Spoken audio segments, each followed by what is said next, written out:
हरिस्तोत्रम्। जगज्जालपालं कचत्कण्ठमालं शरच्चन्द्रभालं महादैत्यकालं नभोनीलकायं दुरावारमायं सुपद्मासहायं भजेऽहं भजेऽहम्। सदाम्भोधिवासं गलत्पुष्पहासं जगत्सन्निवासं शतादित्यभासं गदाचक्रशस्त्रं लसत्पीतवस्त्रं हसच्चारुवक्त्रं भजेऽहं भजेऽहम्। रमाकण्ठहारं श्रुतिव्रातसारं जलान्तर्विहारं धराभारहारम् चिदानन्दरूपं मनोज्ञं स्वरूपं घृतानेकरूपं भजेऽहं भजेऽहम्। जराजन्महीनं परानन्दपीनं समाधानलीनं सदैवानवीनं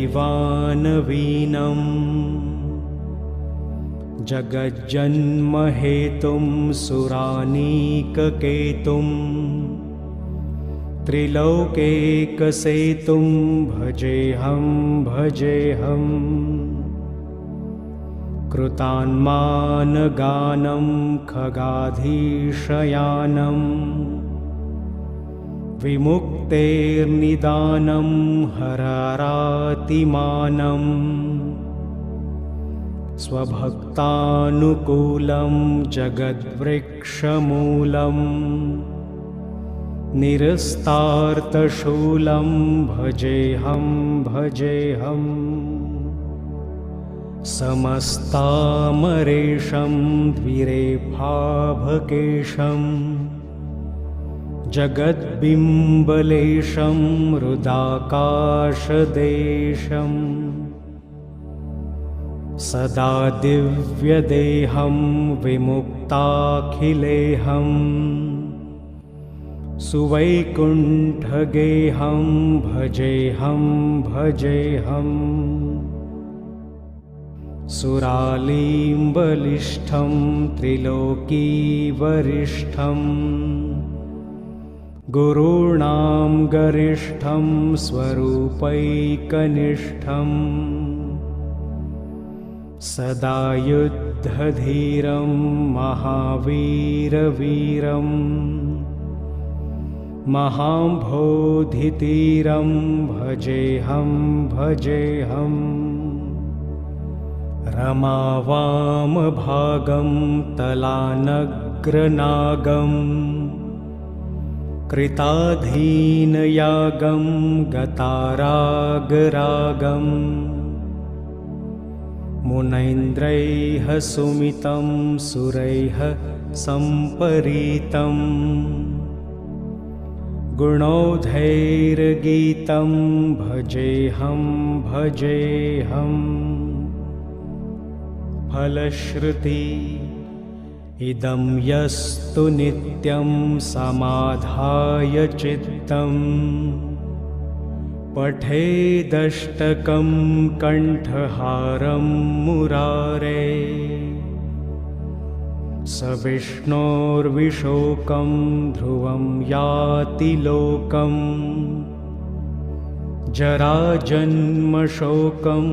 पुनर्विन्दतेनो। इति श्रीमत्परमहंसस्वामी ब्रह्मानन्दविरचितं श्रीहरिस्तोत्रं सम्पूर्णम्। हरिस्तोत्रम्। जगज्जालपालं कचत्कण्ठमालं शरच्चन्द्रभालं महादैत्यकालं नभोनीलकायं दुरावारमायं सुपद्मासहायं भजेऽहं भजेऽहम् सदाम्भोधिवासं गलत्पुष्पहासं जगत्सन्निवासं शतादित्यभासं गदाचक्रशस्त्रं लसत्पीतवस्त्रं हसच्चारुवक्त्रं भजेऽहं भजेऽहम् रमाकण्ठहारं श्रुतिव्रातसारं जलान्तर्विहारं धराभारहारम् चिदानन्दरूपं मनोज्ञं स्वरूपं घृतानेकरूपं भजेऽहं भजेऽहम् जराजन्महीनं परानन्दपीनं समाधानलीनं सदैवानवीनं जगज्जन्महेतुं सुरानीककेतुं त्रिलोकेकसेतुं भजेऽहं भजेऽहम् कृतान्मानगानं खगाधीशयानं विमुक्तेर्निदानं हरारातिमानं स्वभक्तानुकूलं जगद्वृक्षमूलं निरस्तार्तशूलं भजेऽहं भजेऽहम् समस्तामरेशं द्विरेफाभकेशं जगद्बिम्बलेशं हृदाकाशदेशं सदा दिव्यदेहं विमुक्ताखिलेहं सुवैकुण्ठगेहं भजेऽहं भजेऽहम् सुरालीम्बलिष्ठं त्रिलोकीवरिष्ठं गुरूणां गरिष्ठं स्वरूपैकनिष्ठं सदा युद्धधीरं महावीरवीरं महाम्भोधितीरं भजेऽहं भजेऽहम् रमावामभागं तलानग्रनागं कृताधीनयागं गतारागरागं मुनैन्द्रैः सुमितं सुरैः सम्परीतं गुणौधैर्गीतं भजेऽहं भजेऽहम् फलश्रुति इदं यस्तु नित्यं समाधाय चित्तं पठेदष्टकं कण्ठहारं मुरारे स विष्णोर्विशोकं ध्रुवं याति लोकं जराजन्मशोकं पुनर्विन्दते नो इति श्रीमत्परमहंसस्वामिब्रह्मानन्दविरचितं श्रीहरिस्तोत्रं सम्पूर्णम्। हरिस्तोत्रम्। जगज्जालपालं, कचत्कण्ठमालं, शरच्चन्द्रभालं महादैत्यकालं नभोनीलकायं दुरावारमायं सुपद्मासहायं भजेऽहं भजेऽहम् सदाम्भोधिवासं गलत्पुष्पहासं जगत्सन्निवासं शतादित्यभासं गदाचक्रशस्त्रं लसत्पीतवस्त्रं हसच्चारुवक्त्रं भजेऽहं भजेऽहम् रमाकण्ठहारं श्रुतिव्रातसारं जलान्तर्विहारं धराभारहारं चिदानन्दरूपं मनोज्ञं स्वरूपं घृतानेकरूपं भजेऽहं भजेऽहम् जराजन्महीनं परानन्दपीनं समाधानलीनं सदैवानवीनं जगज्जन्महेतुं सुरानीककेतुं त्रिलोकेकसेतुं भजेऽहं भजेऽहम् कृतान्मानगानं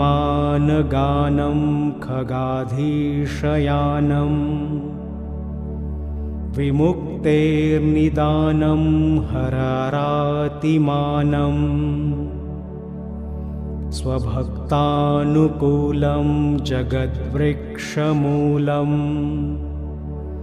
निरस्तार्तशूलं भजेऽहं भजेऽहम्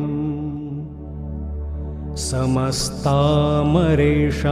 द्विरेफाभकेशं जगद्बिम्बलेशं हृदाकाशदेशं सदा दिव्यदेहं विमुक्ताखिलेहं सुवैकुण्ठगेहं भजेऽहं भजेऽहम् सुरालीम्बलिष्ठं त्रिलोकीवरिष्ठं गुरूणां गरिष्ठं स्वरूपैकनिष्ठं सदा युद्धधीरं महावीरवीरं महाम्भोधितीरं भजेऽहं भजेऽहम् रमावामभागं तलानग्रनागं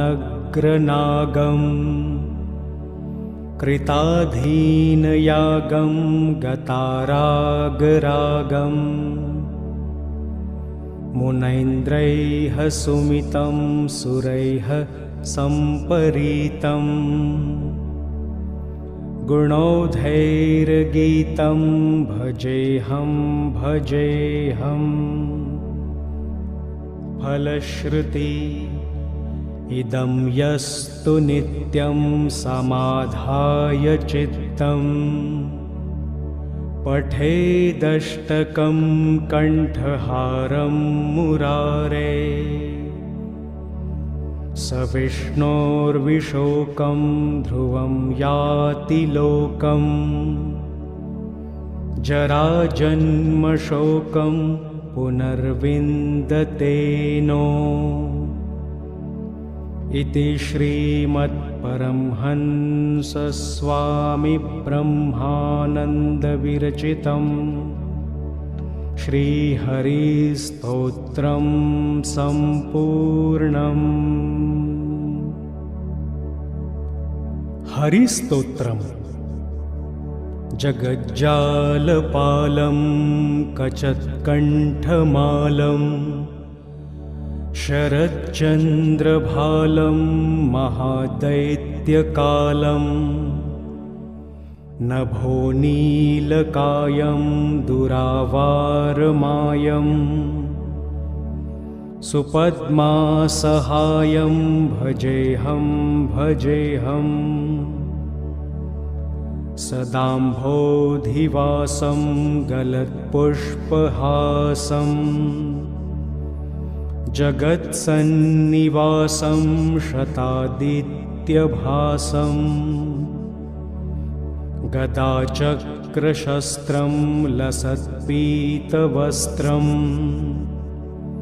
हसच्चारुवक्त्रं भजेऽहं भजेऽहम् रमाकण्ठहारं श्रुतिव्रातसारं जलान्तर्विहारं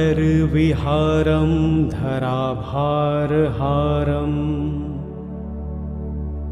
चिदानन्दरूपं मनोज्ञं स्वरूपं घृतानेकरूपं भजेऽहं भजेऽहम् जराजन्महीनं परानन्दपीनं समाधानलीनं सदैवानवीनं जगज्जन्महेतुं सुरानीककेतुं त्रिलोकैकसेतुं भजेऽहं भजेऽहम् कृतान्मानगानं खगाधीशयानं विमुक्तेर्निदानं हरारातिमानं स्वभक्तानुकूलं जगद्वृक्षमूलं निरस्तार्तशूलं भजेऽहं भजेऽहम् समस्तामरेशं द्विरेफाभकेशं जगद्बिम्बलेशं हृदाकाशदेशं सदा दिव्यदेहं विमुक्ताखिलेहं सुवैकुण्ठगेहं भजेऽहं भजेऽहम् सुरालीम्बलिष्ठं त्रिलोकीवरिष्ठं गुरूणां गरिष्ठं स्वरूपैकनिष्ठं सदा युद्धधीरं महावीरवीरं महाम्भोधितीरं भजेऽहं भजेऽहम् रमावामभागं तलानग्रनागं कृताधीनयागं गतारागरागं मुनैन्द्रैः सुमितं सुरैः सम्परीतं गुणौधैर्गीतं भजेऽहं भजेऽहम् फलश्रुति इदं यस्तु नित्यं समाधाय चित्तं पठेदष्टकं कण्ठहारं मुरारे स विष्णोर्विशोकं ध्रुवं याति लोकं जराजन्मशोकं पुनर्विन्दतेनो इति श्रीमत्परमहंसस्वामिब्रह्मानन्दविरचितं श्रीहरिस्तोत्रं सम्पूर्णम्। हरिस्तोत्रम् जगज्जालपालं कचत्कण्ठमालं शरच्चन्द्रभालं महादैत्यकालं नभो नीलकायं दुरावारमायं सुपद्मासहायं भजेऽहं भजेऽहं सदाम्भोधिवासं गलत्पुष्पहासं जगत्सन्निवासं शतादित्यभासं गदाचक्रशस्त्रं लसत्पीतवस्त्रं हसच्चारुवक्त्रं भजेऽहं भजेऽहम् रमाकण्ठहारं श्रुतिव्रातसारं जलान्तर्विहारं धराभारहारं चिदानन्दरूपं मनोज्ञं स्वरूपं घृतानेकरूपं भजेऽहं भजेऽहम् जराजन्महीनं परानन्दपीनं समाधानलीनं सदैवानवीनं जगज्जन्महेतुं सुरानीककेतुं त्रिलोकेकसेतुं भजेऽहं भजेऽहम् कृतान्मानगानं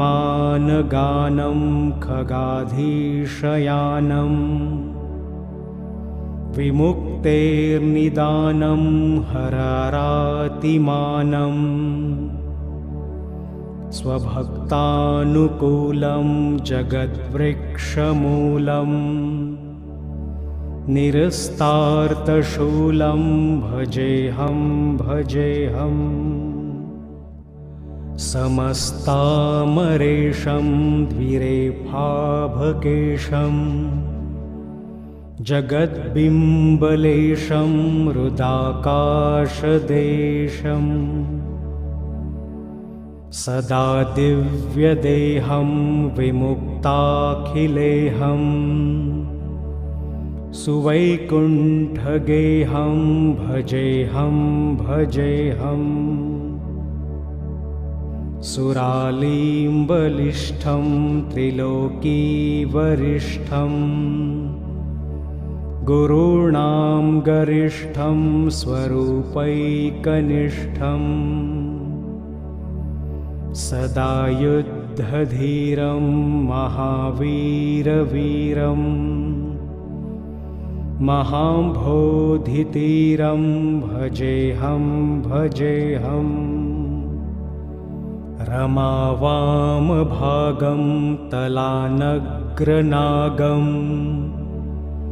कृताधीनयागं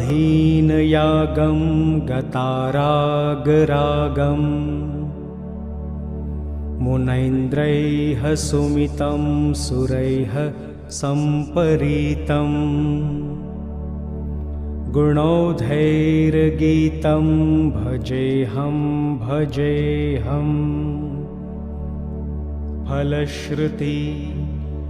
इदं यस्तु नित्यं समाधाय चित्तं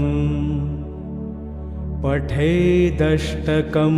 कण्ठहारं मुरारे स विष्णोर्विशोकं ध्रुवं याति लोकं जराजन्मशोकं पुनर्विन्दतेनो इति श्रीमद्परमहंसस्वामिब्रह्मानन्दविरचितं श्रीहरिस्तोत्रं सम्पूर्णम्। हरिस्तोत्रम् जगज्जालपालं कचत्कण्ठमालं शरच्चन्द्रभालं महादैत्यकालं नभोनीलकायं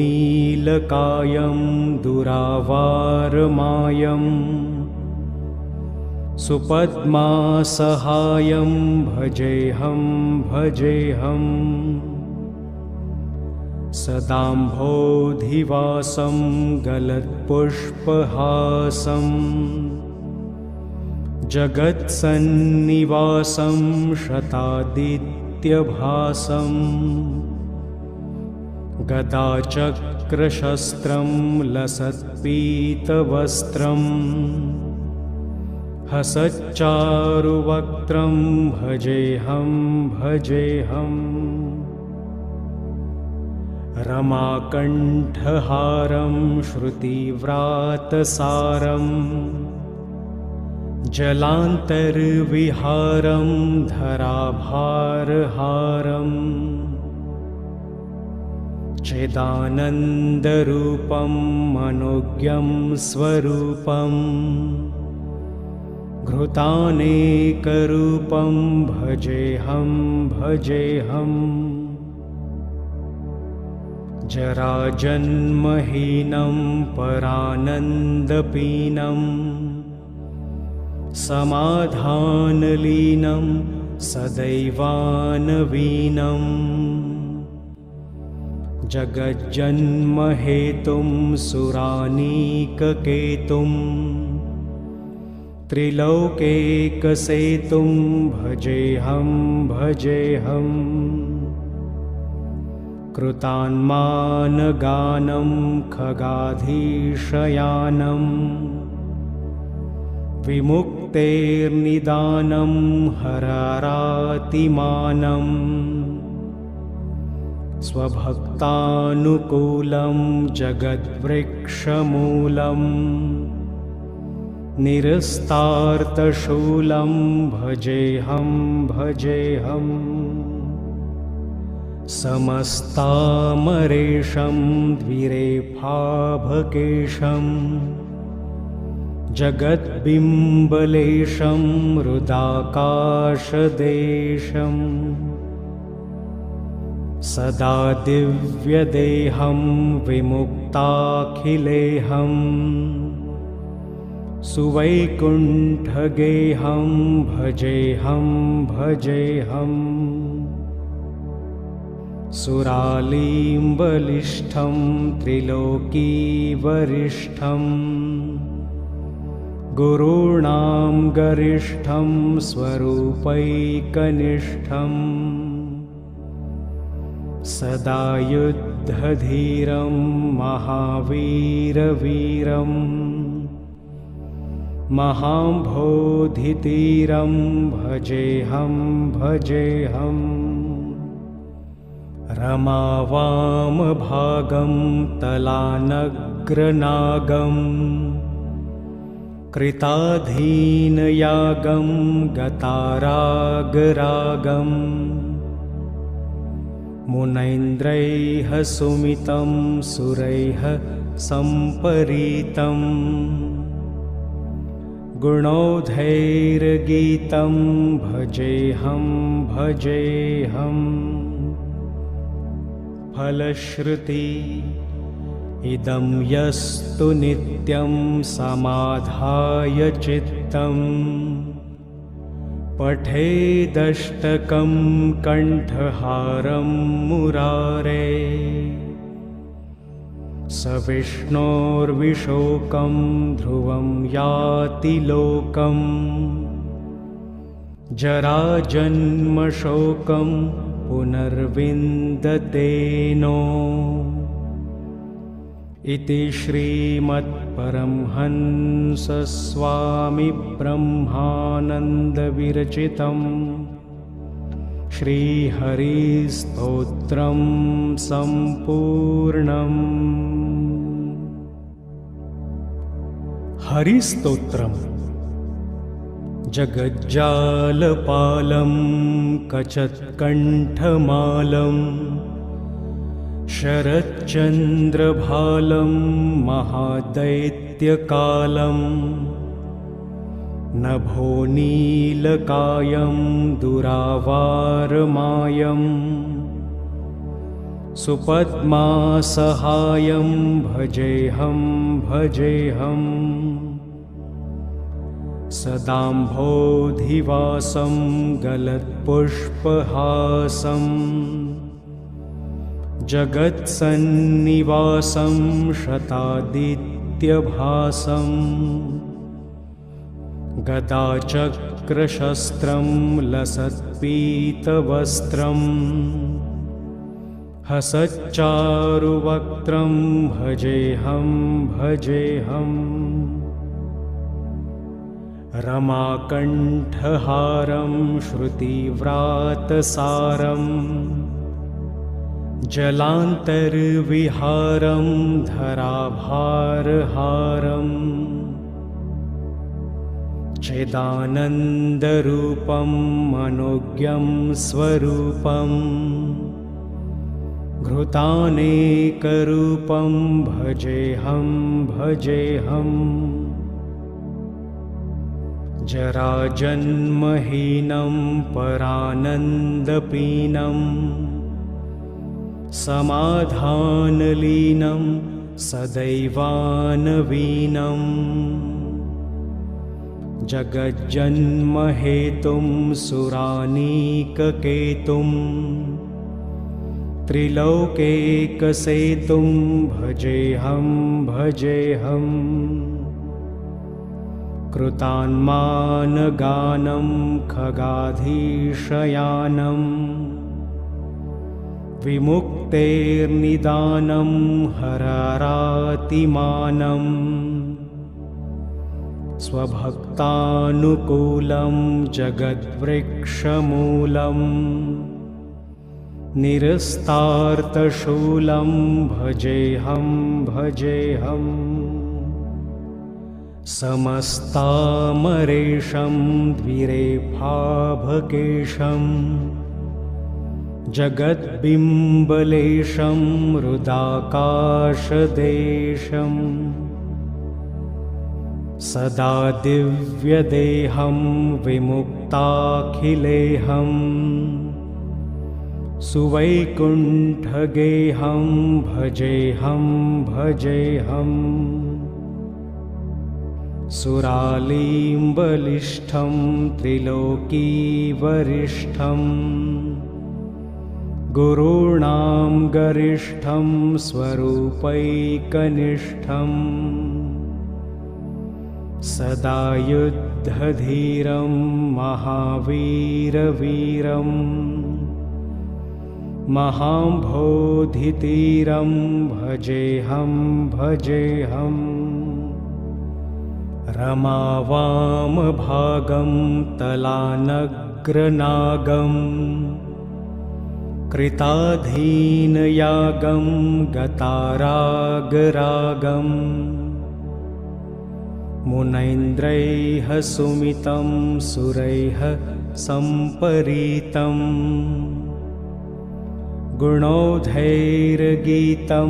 भजेऽहं भजेऽहम् फलश्रुति इदं यस्तु नित्यं समाधाय चित्तं पठेदष्टकं कण्ठहारं मुरारे